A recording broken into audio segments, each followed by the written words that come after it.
الحمد لله الذي جعل الشمس والقمر بحسبان والنجم والشجر يسجدان وفضل زمانا على زمان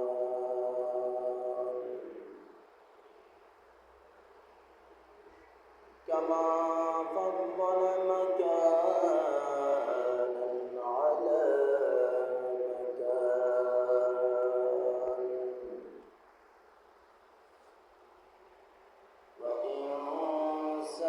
وإنسانا على إنسان ونشهد أن لا إله إلا الله وحده لا شريك له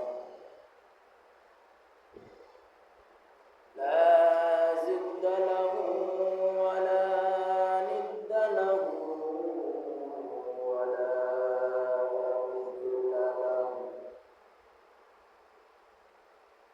ونشهد أن لا إله إلا الله وحده لا شريك له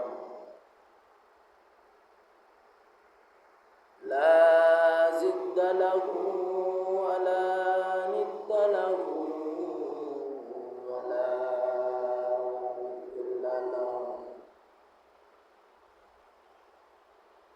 ونشهد أن سيدنا وسندنا وحبيبنا وطبيبنا وطبيب قلوبنا ومولانا محمدا عبده ورسوله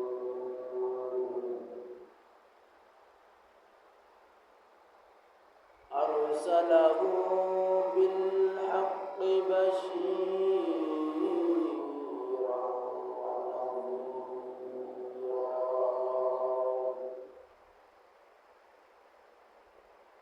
وداعيا إلى الله بإذنه وسراجا وقمرا منيرا أما بعد فأعوذ بالله من الشيطان الرجيم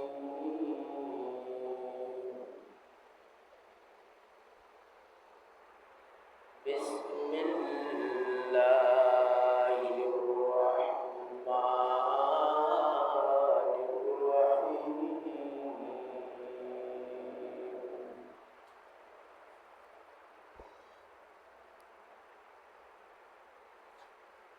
كل نفس ذائقة الموت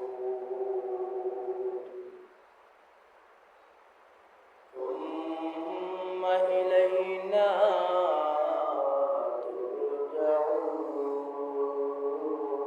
ترجعون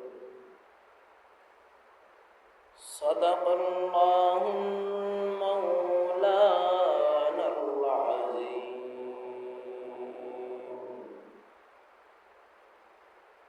وصدق رسوله النبي الكريم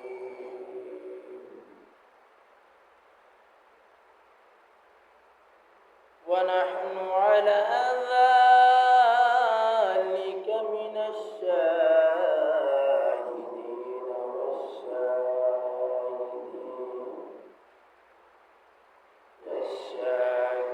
والشاكرين والذاكرين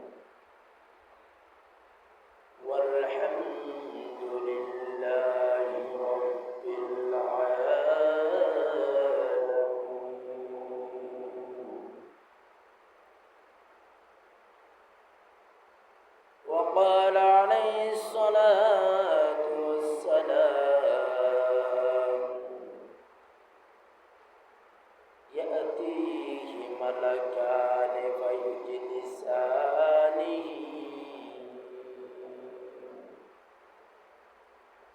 فيقولان له من ربك فيقول ربي الله فيقولان له ما دينك فيقول ديني الإسلام فيقولان ما هذا الرجل الذي بعث فيكم فيقول هو رسول الله صلى الله عليه وسلم وقال النبي صلى الله عليه وسلم تحفة المؤمن الموت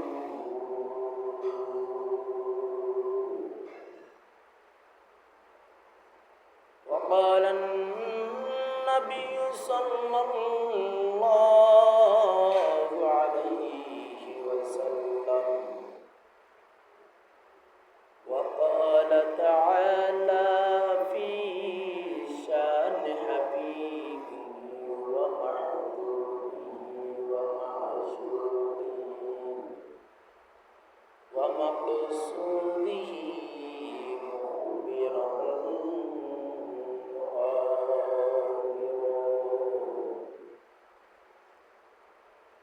إن الله وملائكته يصلون على النبي يا أيها الذين آمنوا صلوا عليه وسلموا تسليما اللهم صل على محمد وعلى آل محمد كما صليت على إبراهيم وعلى آل إبراهيم إنك حميد مجيد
আলহামদুলিল্লাহ মহান রব্বুল আলামিনের দরবারে লাখো কোটি শুকরিয়া যে মহান রব্বুল আলামিন অত্যন্ত দয়া করে মায়া করে মহব্বত করে দুনিয়ার বিভিন্ন ধরনের কাজ কাম থেকে ফারিগ করে দুনিয়ার বিভিন্ন জায় জামলা থেকে মুক্ত করে বাছাই করে আমাকে আপনাকে তার পবিত্র মসজিদে আসার তৌফিক দান করেছেন। সেজন্য অন্তরের অন্তঃস্থল থেকে কালিমাতে শুকর আদায় করে সেখানে বলে আলহামদুলিল্লাহ।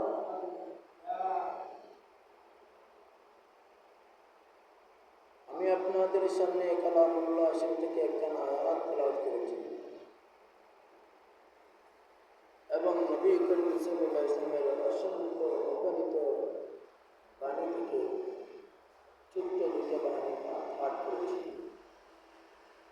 যদি মহান রব্বুল আলামিন আমাকে দয়া করুন মায়া করুন তৌফিক দান করেন এই কুরআন এবং হাদিসকে সামনে রেখে দুটি কথা বলবো।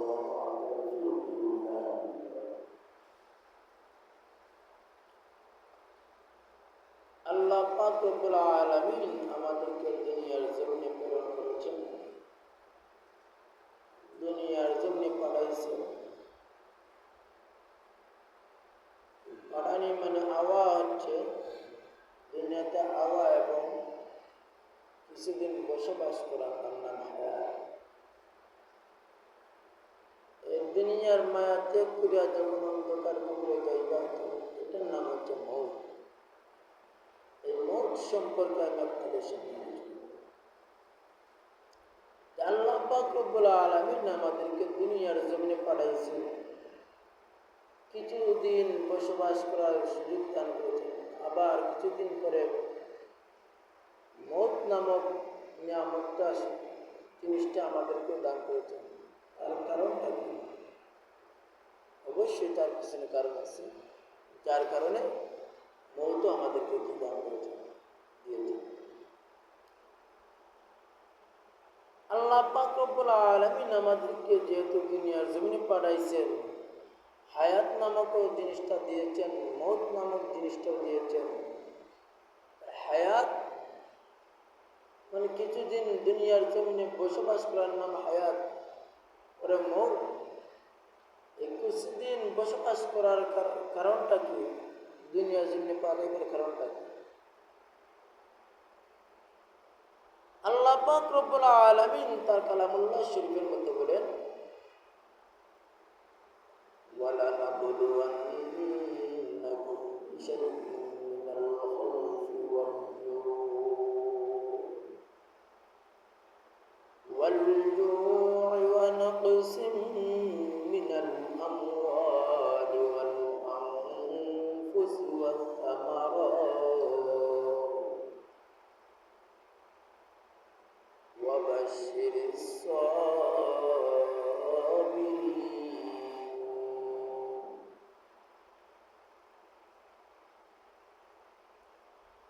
আমি আল্লাহ পাক রব্বুল আলামিন তোমাদেরকে দুনিয়ার জমিনে পাঠাইছি দুইটা জিনিস পরীক্ষা করার জন্য। এই দুইটা জিনিস পরীক্ষা করার পরে মৃত্যু নামক যে জিনিসটা, এই জিনিসটা তোমাদেরকে দান করবো। দান করার পরে মৃত্যুর পরে তখন আবার কি করবে? তোমরা পুনরায় জীবিত হবে। তখন তোমরা জীবিত হওয়ার পরে যে জিনিস পরীক্ষা করার জন্য আমি দুনিয়াতে পাঠাইছি, এই জিনিসের রেজাল্ট আমি কিয়ামতের দিন দেব তোমাদের। আমরা তো ঈমান এনেছি, কয়েকটা জিনিসের উপর ঈমান এনেছি। আমানতু বিল্লাহি ওয়া মালাইকাতিহি ওয়া কুতুবিহি ওয়া রুসুলিহি ওয়াল ইয়াউমিল আখির ওয়াল কদরি খাইরিহি ওয়া শাররিহি মিনাল্লাহি তাআলা ওয়াল বা'সি বাদাল। এক নম্বর ঈমান এনেছি আল্লাহ পাক রব্বুল আলামিনের উপর। দ্বিতীয় নম্বরে ঈমান এনেছি তার ফেরেশতাগণের উপরে। তৃতীয় নম্বরে ঈমান এনেছি তার কিতাব সমূহের উপরে। চতুর্থ নম্বরে ঈমান এনেছি তার রাসূলগণের উপরে। পঞ্চম নম্বরে ঈমান এনেছি কিয়ামতের দিনের উপরে। ষষ্ঠ নম্বরে ঈমান এনেছি তাকদীরে ভালো-মন্দের উপরে। সপ্তম ঈমান এনেছি পুনরায় জীবিত হওয়ার উপরে। এই যে পুনরায় জীবিত হওয়ার পরে কাল কিয়ামতের দিন যখন আমরা আবার জীবিত হব, আল্লাহ পাক রব্বুল আলামিন আমাদেরকে জীবিত করবেন, তখন কি আমাদের এই দুনিয়াতে থাকা অবস্থায় এই রেজাল্ট এবং ফলাফল তখন কিয়ামতের দিন আল্লাহ পাক রব্বুল আলামিন।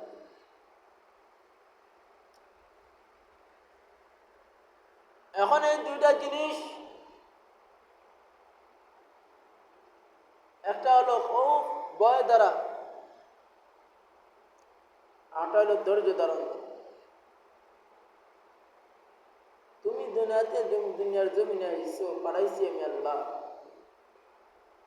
পাঠানোর পরে তুমি আমি রব্বুল আলামিনকে ভয় করো, কতটুকু ভয় করেছো? তুমি ধৈর্য ধারণ করো, কতটুকু ধৈর্য ধারণ করেছো? এই জিনিসটা বোঝা। আর আয়াতের মধ্যে আল্লাহ পাক রব্বুল আলামিন বলেন, বান্দা শুনো, আমি আল্লাহ পাক রব্বুল আলামিন তোমাদেরকে সৃষ্টি করেছি, দুনিয়ার জমিনে পাঠাইছি আমি রব্বুল আলামিনের ইবাদত বندگی করার জন্য। দুনিয়াতে পাঠাইছি দুনিয়ার জমিনে গিয়া চাঁদ সূর্য পূজারি করার জন্য আমি আল্লাহ পাক রব্বুল আলামিন পাঠাই নাই। মানুষের পূজারি করার জন্য আমি আল্লাহ পাক রব্বুল আলামিন পাঠাই নাই। গাছের পূজারি করার জন্য আমি আল্লাহ পাক রব্বুল আলামিন পাঠাই নাই। দেব দেবতার পূজারি করার জন্য আমি আল্লাহ পাক রব্বুল আলামিন শুধু পাঠাইছি আমি আল্লাহ আমার ইবাদত বندگی করার জন্য। আর দুনিয়ার জমিনে যা কিছু সৃষ্টি করেছি সেই সব কিছু তোমাদের সেবার জন্য, তোমাদের কল্যাণের জন্য আমি আল্লাহ পাক সৃষ্টি। এজন্য আল্লাহ পাক রব্বুল আলামিন বলেন, ইন্না সলাতি ওয়া নুসুকি ওয়া মাহইয়ায়া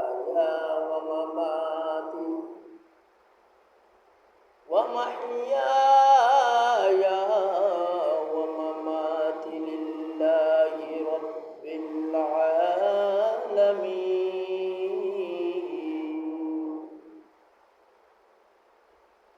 আপনি বলে দিন যে মানুষ যা কিছু করে না কেন আমি রব্বুল আলামিনের জন্য করতে হবে। কুল ইন্না সলাতি, নামাজ পড়ো আমার জন্য পড়ো, আমি রব্বুল আলামিনের জন্য। ঘুমাও আমার জন্য ঘুমাও, ইবাদত বندگی করো আমার জন্য করো, খাওয়া দাওয়া করো আমার জন্য করো, কাজ কর্ম করো আমার জন্য করো। এজন্য আমরা তো যে কোনো কাজ করতে হলে বিসমিল্লাহ বলে শুরু করি। বিসমিল্লাহ বলে শুরু করি, কারণ আল্লাহর নামে আমি কি করলাম? শুরু করলাম।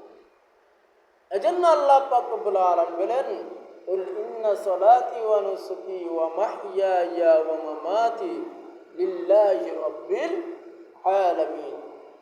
হে বান্দা, দুনিয়ার জমিনে তোমার পাঠাইছি, দুনিয়ার জমিনে পাঠানোর পরে তুমি দুনিয়াতে যাওয়ার পরে তোমাকে আমি স্বাধীনতা দিয়ে দিলাম, তোমার স্বাধীনতা দিয়ে দিলাম আমি। তুমি যেই কাজ করো না কেন তোমাকে কেউ বাধা দিবে না। তোমার স্বাধীনতা আমি কি করলাম? দিয়ে দিলাম। কিন্তু আমার কাছে যে তোমার মেন যে পেট্রি, মেন যে জ্বর, এই জ্বরটা যে আমার কাছে রয়েছে, যখন আমি এই সুতা ধরে টান দিব তখন তুমি আমার কাছে কি করতে হবে? ফিরে আসতে হবে। এজন্য তুমি দুনিয়ার জমিনে যা কিছু করো আমি রব্বুল আলামিনের জন্য। এজন্য আল্লাহ পাক রব্বুল আলামিন বলেন, কুল্লু নাফসিন যায়িকাতুল মাউত।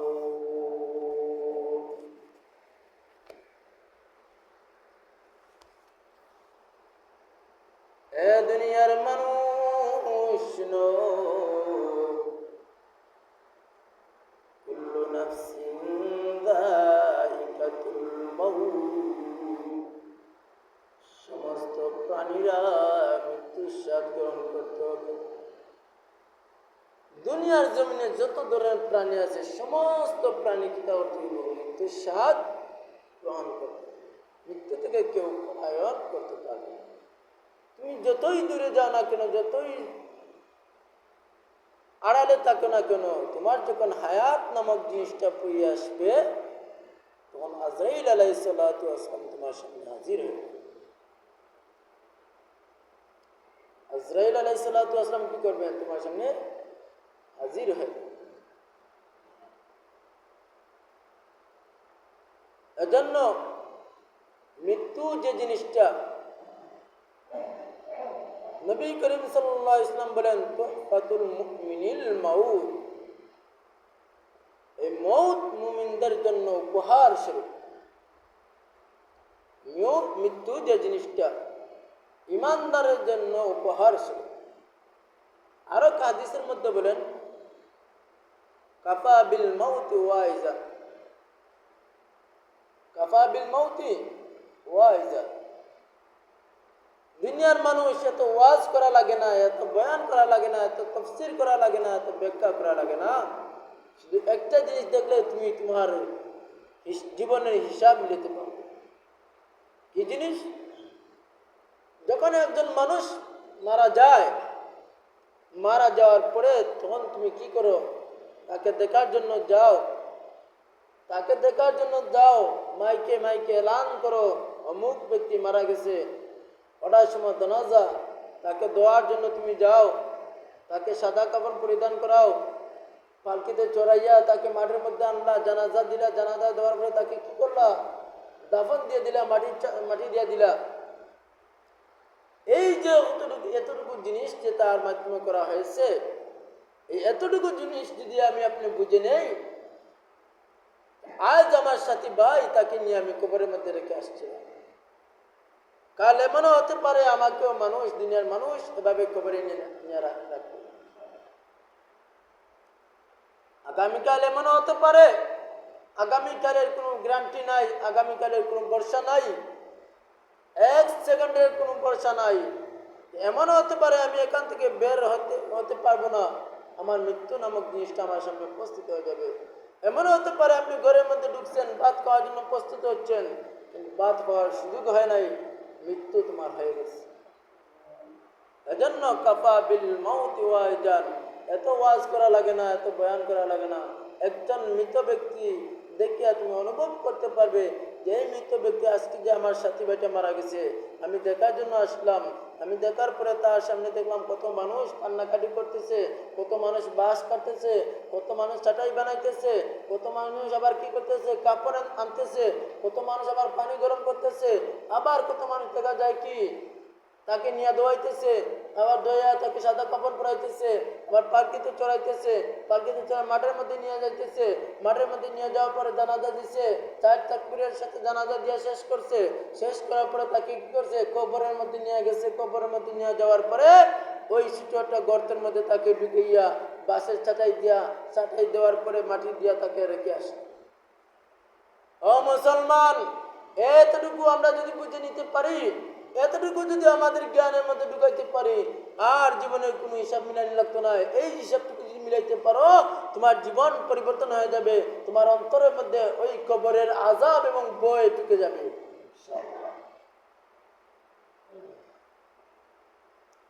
আর একটা জিনিস নবী করিম সাল্লাল্লাহু আলাইহি ওয়াসাল্লাম বললেন তুহফাতুল মুমিনিল মাউত, তুহফাতুল মুমিনিল যে মাউত, মুমিনদের জন্য মৃত্যু উপহার স্বরূপ। একান্তনে একটা জিনিস নিজের জ্ঞান থেকে বুঝে নিতে হবে, এই যে মৌত মুমিনদের জন্য উপহার স্বরূপ, আর বেঈমানদের জন্য কি স্বরূপ? বেঈমানদের জন্য কি? আযাব স্বরূপ। এটা তো আর ব্যাখ্যা করা লাগে না, এটা তো নিজের জ্ঞান দিয়ে বোঝা যায়। যেহেতু নবী করিম সাল্লাল্লাহু আলাইহি ওয়াসাল্লাম বলেছেন তুহফাতুল মুমিনিল মাউত, মুমিনদের জন্য মৃত্যু উপহার স্বরূপ। এখন আপনি আমি কতটুকু মুমিন হতে পারলাম, আপনি আমি কতটুকু মুমিনের অন্তর্ভুক্ত আছি, সেটা নিজে এখন চিন্তা করেন। এই যে কথাটা যেহেতু নবী করিম বলেছেন, তাহলে বেঈমানদের জন্য, নাফরমানদের জন্য, বেনামাজিদের জন্য, মৃত্যুকের জন্য, সুদখোরের জন্য, নাফরমানের জন্য এই মৃত্যুটা কি হতে পারে? এই মৃত্যুটা কি হতে পারে? ভয়ঙ্কর হয়ে দাঁড়াতে পারে। এজন্য বলা হয়েছে, কিতাবের মধ্যে লেখেন যে মৃত্যুর যে জিনিসটা এই জিনিসটা শুধু মুসলমানদের জন্য নয়, ইসলামের জন্য নয়। খালি যে মুসলমানের যে বিশ্বাস করবে তা নয়, মৌত যে হবে তা সমস্ত সব ধরনের মানুষ এটা বিশ্বাস করে। সব ধর্মের মানুষ কি করে? নাস্তিক, মুরতাদ, ইহুদি, নাসারা, খ্রিস্টান, বেঈমান, কাফির, মুশরিক, মুসলমান সহ সবাই কি করে? একমত এক বাক্যে উচ্চারণ করে যে মৌত যে হবে। এই জিনিসটা বিশ্বাস করে, কিন্তু কি করে না, পরবর্তী কি হবে সেটা সে চিন্তা করে না। পরবর্তী জমানা কি হবে সেটা সে চিন্তা করে না। পরবর্তী দিনগুলো তার কিভাবে যাবে সেটা সে চিন্তা করে না। কিন্তু বিশ্বাস একথা করে যে মৌত হবে। আমরা মুসলমানদের মৌত হলে কি করি? দাফন দিয়া দেই, ছোট্ট একটা গর্তের ভিতরে ঢুকাইয়া দাফন দিয়া দেই। হিন্দুরা কি করে? জ্বালিয়ে ফেলায়। এরা কি করে? জ্বালিয়ে ফেলে। এখন বলেন তো, আমার রব্বুল আলামিন কি পারবেন না ওই সমস্ত মানুষ যারা হিন্দুরা তাদের মানুষ মারা গেলে জ্বালিয়ে ফেলে দেয়? এখন কি আমার রব্বুল আলামিন কি পারবেন না তাদের এই মানুষটা আবার এই মানুষের রূপে রূপান্তরিত করতে? অবশ্যই 100 বার পারবেন। রব্বুল আলামিনের ক্ষমতা আছে।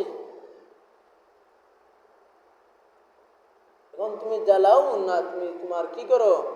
কাটটা টুকরা করে কি করো? সাগরের মধ্যে বাসিয়ে দাও, মাছকে খাবাইয়া দাও, অসুবিধা নাই। কিন্তু রব্বুল আলামিন কি করতে পারবেন? সৃষ্টি করতে পারবেন। এখন আসেন, নবী করিম সাল্লাল্লাহু আলাইহি ওয়াসাল্লাম বলছিলেন তুহফাতুল মুমিনিল মাউত, ঈমানদারদের মৃত্যু উপহার স্বরূপ। ঈমানদারের মৃত্যু কিভাবে হবে? একজন মুমিনের জান যখন আজরাইল আলাইহিস সালাতু ওয়াস সালাম এসে কবজ করে, তখন আজরাইল আলাইহিস সালাতু ওয়াস সালাম আসার পরে ওই মুমিন বান্দা যখন হায়াত শেষ পর্যায়ে এসে যায়, তখন আল্লাহ পাক রব্বুল আলামিনের পক্ষ থেকে রহমতের ফেরেশতা হাজার হাজার আগমন ঘটে। হাজার হাজার রহমতের ফেরেশতার আগমন। শুধু তাই না, একজন মুমিন মুসলমানদের মৃত্যুর সময় যখন ঘনিয়ে আসে, শেষ মুহূর্তে যখন আসে যায়, তখন আল্লাহ পাক রব্বুল আলামিনের পক্ষ থেকে রহমতের ফেরেশতার আগমন ঘটে যায়। রহমতের ফেরেশতার আগমন ঘটে যায়। চতুর্দিকে ওই মুসলমান, ওই মুমিন বান্দার চতুর্পাশে রহমতের ফেরেশতা বসে ওই মুমিন বান্দাকে সান্ত্বনা দিতে থাকে।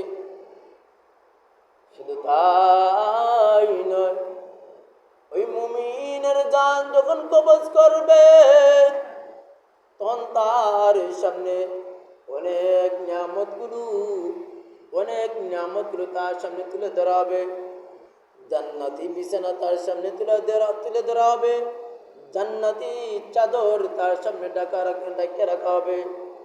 জান্নাতি যে ফুলের সুগন্ধি ফুলের ডাল আছে, এই ডালগুলো তার সামনে রাখা হবে।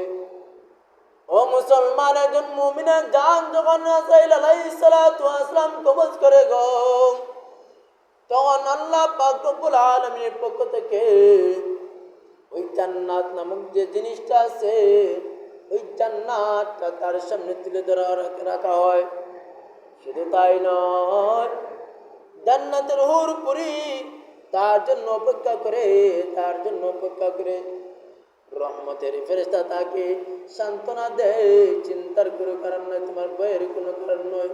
একটু পরেই তুমি জান্নাতে প্রবেশ করবা, একটু পরে তোমার জন্য অনেক নিয়ামতগুলো অপেক্ষা করছে, একটু পরে তোমার জন্য হুরপুরিরা তোমার জন্য অপেক্ষা করতেছে, তুমি ধৈর্য ধারণ করো।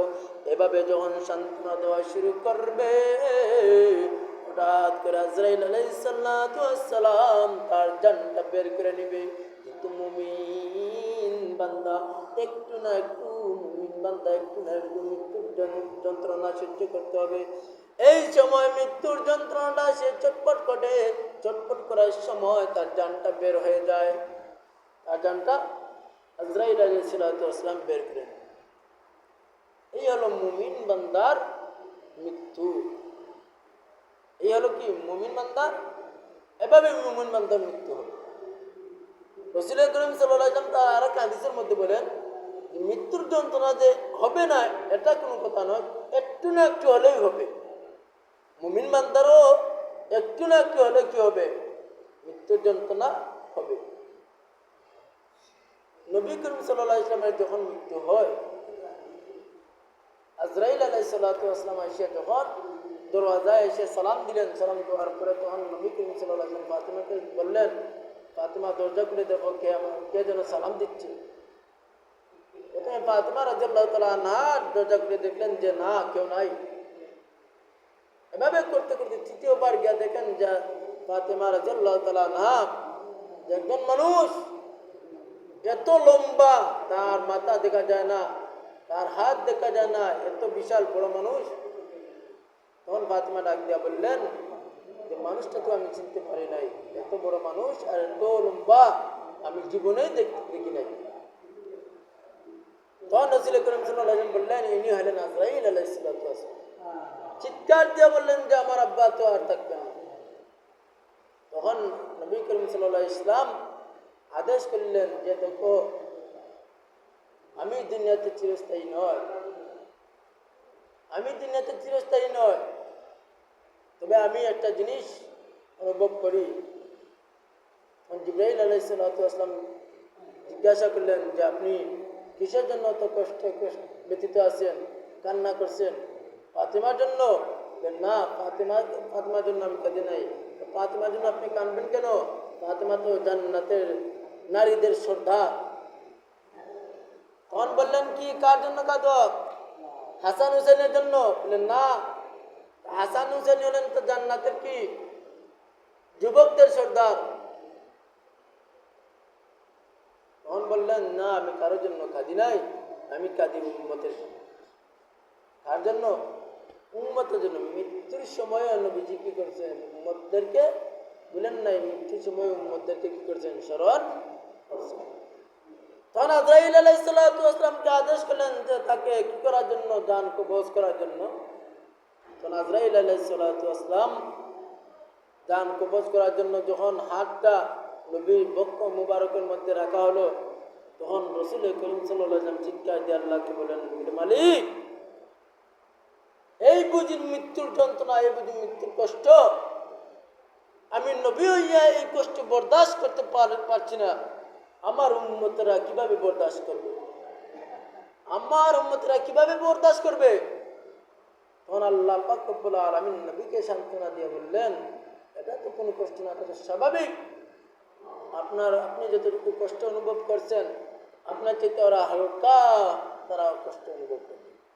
এত কষ্ট তোমার উম্মতকে কি করা হবে না দেওয়া? আসেন এবার, মৃত্যুর যন্ত্রণা তো সবাই ভোগ করতে হবে। মুমিনদের জন্য মৃত্যু উপহার স্বরূপ। মুমিনের মৃত্যু যখন হবে তখন তাকে অনেক নিয়ামত রাজি দেখানো হবে, অনেক নিয়ামত রাজি তার সামনে আনা হবে। বদকারের মৃত্যু কিভাবে হবে? বদকারের মৃত্যু যখন সময় আসবে তখন বদকার চিৎকার দিবে আর বলবে কি, আমাকে বাঁচাও, আমাকে বাঁচাও, আমাকে বাঁচাও, আমাকে বাঁচাও। মৃত্যুর যন্ত্রণা যখন শুরু হবে তার, তখন চটপট করবে, চটপট করবে, তার মাথার হুঁশ বুদ্ধি ঠিক থাকবে না, এমন কষ্ট হবে তার। বলা হয়েছে, নবী করিম সাল্লাল্লাহু আলাইহি ওয়াসাল্লাম বলেন যে নাফরমান বদকারের মৃত্যু যখন আজরাইল আলাইহিস সালাতু ওয়াসসালাম কবজ করবে, এমনভাবে কবজ হবে যে তার যে সমস্ত শরীরের রোগ আছে সমস্ত রোগ ছিন্ন বিচ্ছিন্ন হয়ে যাবে। এত কষ্ট হবে বদকারের। মৌত যখন কবজ করা হবে, জান যখন কবজ করা হবে, এত কষ্ট। এই মৃত্যুর পরে ইমানদার হইয়া যারা কবরে যাবে তখন তারা কবরের যে 3টা প্রশ্ন আছে, প্রশ্নটা উত্তর দিতে তাদের জন্য সহজ হয়ে যাবে। আর যারা নাফরমান হইয়া কবরে যাবে, বদকার হইয়া কবরে যাবে, তারা কখনো এই 3টা প্রশ্ন উত্তর দিতে পারবে না। যখন একজন মৃত ব্যক্তিকে কবরে রাখা হবে, কবরে রাখার পরে যখন মানুষ সবাই যার যে বাসার মধ্যে চলে যাবে, যার যে ঘরের মধ্যে চলে যাবে, চলে যাওয়ার পরে 40 কদম, কবর থেকে 40 কদম দূরে মানুষ চলে গেলে তখন অটোমেটিক ওই কবরে 2জন ফেরেশতা, মুনকার এবং নাকির, মুনকার নাকির 2জন ফেরেশতা, এই 2জন ফেরেশতা কবরের মধ্যে উপস্থিত হয়ে যাবে। একজন ডান দিকে মাথার সামনে, একজন পিছনে পায়ের দিকে তাকবেন। তাকার পরে তখন তাদেরকে প্রশ্ন করা হবে, মার রব্বুকা ওয়া মা দীনুকা ওয়া মা নবিয়ুকা, তোমার রবকে, তোমার নবীকে, তোমার দিন কি। যদি একজন মুমিন বান্দা হয়ে থাকে তাহলে মার রব্বুকা, রব্বি আল্লাহ, সাথে উত্তর দিয়ে ফেলবে আমার রব আল্লাহ, ওয়া মা দীনুকা দীনিয়াল ইসলাম, আমার দিন হলো ইসলাম, ওয়া মা নবিয়ুকা, নবিয়ুকা যখন বলা হবে তখন বলা হয়েছে, নবী করিম সাল্লাল্লাহু আলাইহি ওয়াসাল্লাম হাদিসের মধ্যে বলেন যে ওই কবর থেকে কমপক্ষে 40 কদম দূরে একজন ব্যক্তিকে দাঁড় করানো হবে। ওই ব্যক্তিকে দাঁড় করাইয়া তখন বলা হবে, ওই ব্যক্তিকে চিনোনি, ওই ব্যক্তিকে তুমি চিনোনি।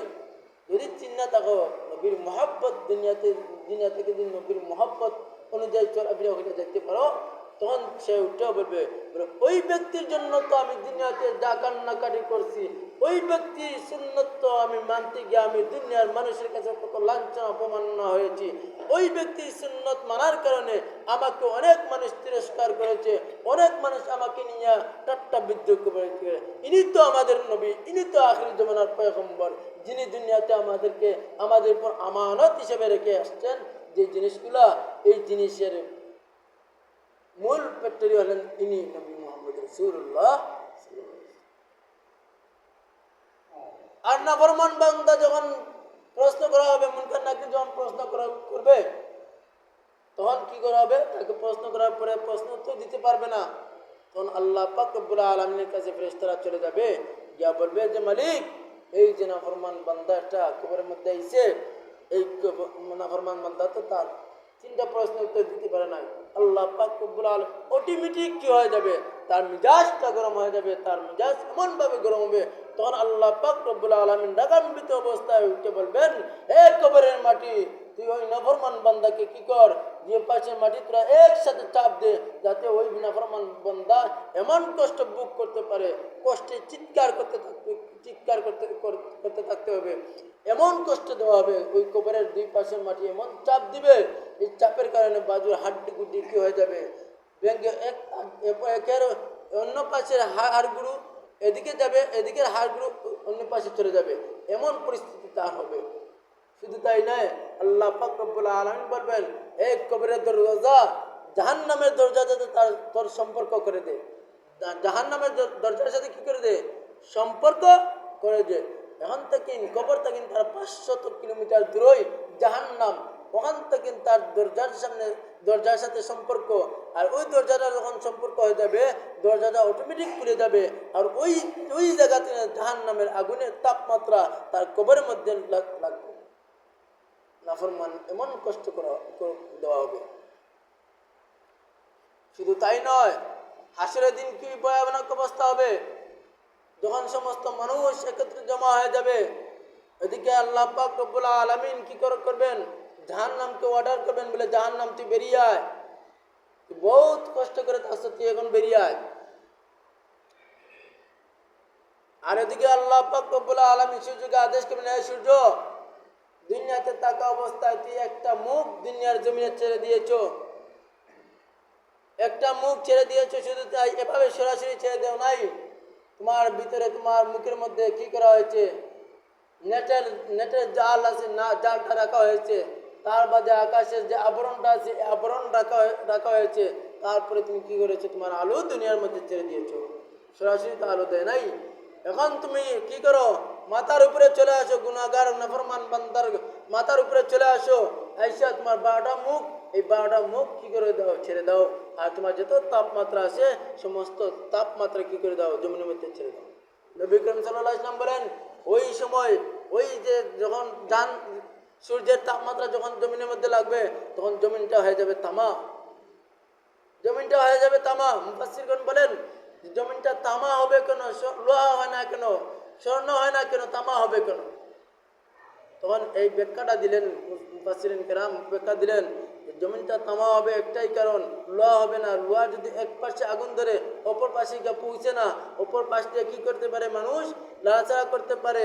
স্বর্ণ হলে তো স্বর্ণতে নিয়ে মানুষকে কী করে ব্যবহার করে, বা এটা নিয়ে মানুষকে কী ধরে হাতে রাখতে পারে। কিন্তু তামা হবে কেন, যে এক পাশে যদি তার আগুন লাগে সারা তামার মধ্যে আগুন লাগিয়ে যায়, সারা তামার মধ্যে কী করে যায়, গরম হয়ে যায়। সে হাত দিলেও হাত রাখতে পারবে না, পাও দিলে পাও রাখতে পারবে না। ওই সূর্যের তাপমাত্রার কারণে কারো ঘাম বাইয়া পড়তে পড়তে পড়তে কারো হাঁটু ঘন্টা পানি হয়ে যাবে, কারো হাঁটু পানি হয়ে যাবে, কারো বুক পানি হয়ে যাবে, কারো সাঁতার কাটবে।